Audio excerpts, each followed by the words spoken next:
Serious question. Is there something wrong with me because I high-key felt bad for Jeffrey Dahmer? Cause I like to lie, so we'll give it a shot. Keep it all that I got. I'm in love with a criminal, and this type of love isn't. Mama, I'm in love with a criminal.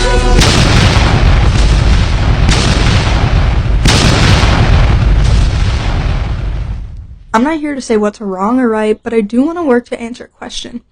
Why are people glorifying and romanticizing serial killers and criminals, and how's the media playing a part? Crime is a widely popular and loved genre in books, movies, documentaries, and podcasts. Shows like Monster, the Jeffrey Dahmer story, Dexter, that follows a fictional serial killer, about Ted Bundy, named The Serpent, and Night Stalker, a show that follows Richard Ramirez, have all become popular shows with millions of viewers. True crime shows are a form of entertainment and education that follows the premise of exploring the mind of the serial killer and the gruesome crimes they have committed. True crime documentaries spread information and an insight into a unique human psyche while showing the horrifying impacts of the crime. Documentaries aim to be exact and truthful to the nature of the history. On the other hand, true crime dramas focus more on the entertainment aspect, with more freedom creating scripts and portraying the serial killers. These crime dramas are the focus when I talk about the media's roles and why people romanticize serial killers. Dramas, believe it or not, tend to be a little bit dramatic and stray from the truth. Even shows about the most horrific people and events can be altered for the purpose of entertainment, which is where this phenomenon starts. The Jeffrey Dahmer story is a widely popular show hitting the top 10 list for multiple weeks in a row on Netflix. One might think that it's popular because of morbid curiosity or to learn our history, which is true. Many watch and read true crime for these reasons. But another part of the large popularity is the fans. Not necessarily of the show specifically, but of the character. I found many groups and users on social media platforms that are watching the show on repeat just to feel connected to their beloved serial killer. I would like to know, how are so many people comfortable with the idea of loving and respecting a full-on serial killer? By the looks of it, it's almost like producers of crime dramas want this to happen. For example, in the article, Is Hollywood Romanticizing Serial Killers?, Mackenzie Nagel's research leads her to saying, "Our childhood is a pivotal time in our development, and what we saw on television and in theaters was a big deal to us. Now it's hard to separate the characteristics of Troy Bolton from that of Ted Bundy, or to think of the boisterous yet harmful twin Zach Martin from The Suit Life of Zack and Cody as a violent psychopath in the 2017 film Dismissed. It really shows the media has a play in the absurd amount of thirst traps about killers. By casting lovable and objectively attractive actors like Ross Lynch, Evan Peters, and Zac Efron as some of the most gruesome killers, there's some confusion where people cannot separate the actor from the character, and this is creating a sort of false empathy. Does this mean we shouldn't watch true crime shows or any crime shows at all? No, not at all. That's not what I'm saying. But we may need to reconsider how many shows featuring crime should be released. We have all heard of Netflix. 65 million people are subscribed to the platform. So this means all the crime dramas promoted on Netflix are viewed by hundreds of thousands of people. And this is fine, but what Steven Zechik has highlighted in his article, Does Netflix Have a Killer Problem?, is that a number of Netflix's hit shows are some of the most gruesome it has to offer. This popularity promotes producers to push out more and more crime shows, which leads to Zechik stating, "Research shows that escalating violence on screen can make us more tolerant of it in real life." Yikes. People out there are making thirst traps of horrifying killers because they could be desensitized to all the violent and gruesome acts just because there's so much crime media out there and so much being consumed. That could indicate there might need to be a change in the way things are done in the media. Now on to the individual view of a romanticization of serial killers. According to the survey that was completed by 44 people made by me, 90% of those have consumed any sort of crime media, while 54% of the people found themselves at one point feeling empathetic towards a criminal or a serial killer. A smaller 11% of people found themselves showing empathy towards a criminal because of their attractiveness, just based off that alone.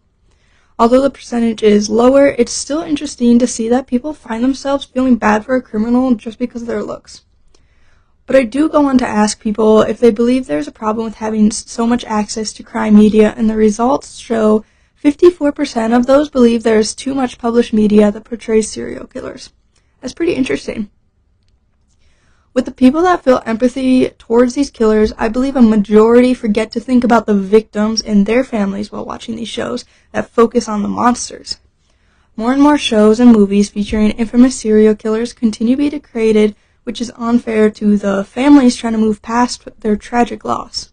How does your family move on beyond images like this? Do you ever get over anything like that? No, and we never will. You can't get over it, Rolanda, because, it's not, you don't come across people that are constantly reminding you of the death. Mm-hmm. Like with Jeffrey Dahmer, it's constantly going. No matter what you try to do, you just can't.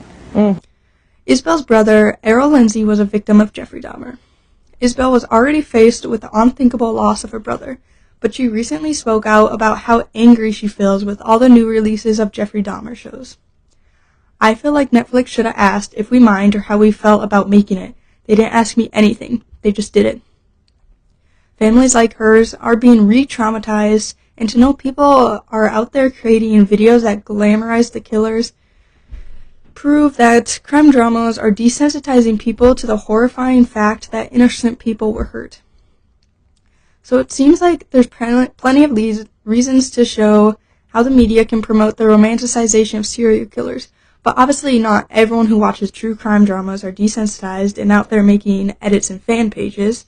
So I want to take a look into the people who openly accept romanticize killers.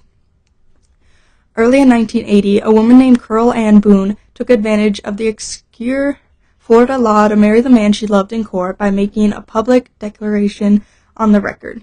He accepted, and the two had a daughter in 1982. The man Boone married was a recently convicted serial killer, Ted Bundy, who had called her as a character witness during the proceedings that would later sentence him to death for multiple murders. Carol Ann Boone didn't know Bundy before the trial, but had started showing up in court with other women dressed like Bundy's victims to get his attention. Hysterophilia, when people are deeply attached and attracted to those who commit crimes. This is what you could say some of the people who romanticize killers have. This unusual obsession may be for different reasons. Some people crave the attention that serial killers have. Some may truly not care as long as they're hot enough. Or others may find a deadly criminal ideal in their love life because of their past traumas. We can't know exactly why Carol Boone fell for Ted Bundy, but we can look into some reasons we know cause hysterophilia. One of the reasons could be genetics. It's a well-known fact that hysterophilia is most commonly seen in women while being rare for men, showing how it could be a feminine genetic trait. A 2023 article published by Restore Mental Health stated that this may be because of the evolved preference for women for strong, protective men, which in its most extreme form could be mistaken for a violent or controlling man. While a woman's healthy attraction to a certain type of men would normally stop short of abuse and dangerous criminals, outliers will feel attraction beyond the tolerance point most women have for aggressive behavior. Another reason could be childhood trauma. There's no official study to prove this, but it is an interesting pattern that young girls who are abused or neglected as a child may develop an attraction towards criminals or violent offenders. This can then translate into those women being involved and attracted to serial killers. David Wilson, a professor at criminology at BCU, gave another viewpoint in trauma and how it relates to the romanticization of serial killers. Often hysterophiliac women or men have a lot of childhood trauma, often sexual or physical abuse. In other words, they have very little control over their childhood. Therefore, marrying someone behind bars is a way for them to vicariously gain that control they crave. Their love object is controlled by the penal system. The last factor I'll mention here is that attention is what people could truly be after. Serial killers take over the media when introduced or caught. They're talk of the town, but it's really more the talk of the country. People who want a relationship with a serial killer, especially already infamous ones like Ted Bundy, could be excited about being a lead role in the next documentary or making it onto the front page in the newspaper. An extreme case of idolizing serial killers is shown with the German teen Sarah M. When Sarah stumbled upon the vast amount of true crime media, she got obsessed with the thought of being famous and being like her idols Ted Bundy and Richard Ramirez. She later ended up killing a man with plans to kill much, much more, but fortunately she was arrested before that could take place. Her goal was to be Bundy and Ramirez and become famous doing it. Although this is very extreme, it shows how far people are willing to go to romanticize and idolize serial killers. So in conclusion, we cannot know for sure why an individual like her may romanticize a serial killer, but we can come up with some broad ideas for why it happens. Some of the previously mentioned ideas, including the media's part in portraying killers or individual characteristics like genetics, may vary throughout person to person on why they romanticize serial killers. This means that we cannot put full blame on either the media or a person when it's a combined effort. As I see it, whatever the reason may be, romanticization is a harmful and extremely unusual trait for people to have, and it has repercussions from traumatizing victims' families to desensitizing the masses to violence. So next time you stumble across a social media post that's just a little bit too friendly to a serial killer, leave a comment to remind them what you've learned from my essay.